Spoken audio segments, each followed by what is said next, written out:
ល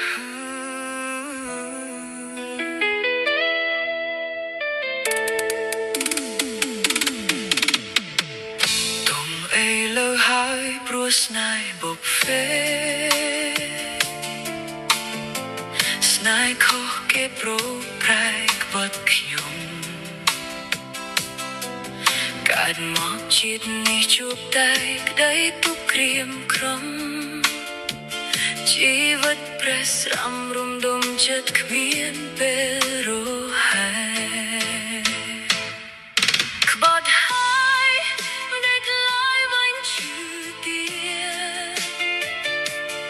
ឲ្យចង់អៀន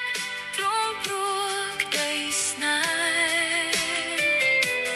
អ្នកមិនដឹងទេថាខ្ញុំតែងតែស្រឡាញ់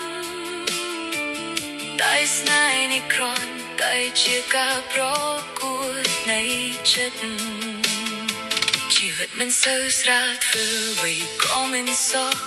អ្នកនៅក្បែរខ្ញុំដូចជាអារម្មណ៍មួយពេលដែលខ្ញុំបានកក់ក្តីស្រឡាញ់ដើម្បីជួយបំបត្តិបញ្ហានឹងចិត្តទុក្ខមើលទៅកំសត់ប៉ុន្តែត្រូវមិនបាច់ចប់ស្នេហ៍រវល់ពេកក៏កំពុងរីករាយចូលកាន់កាប់វាទៅកុំឲ្យដកចេញជីវិតនេះអាចផ្លាស់ក៏បានពេលក្រោយបាត់ហើយដេកឡើយបាញ់ឈឺទៀតឲ្យចង់អៀ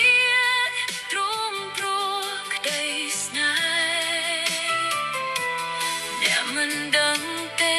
ថាខ្ញុំតែងតែស្រឡាញ់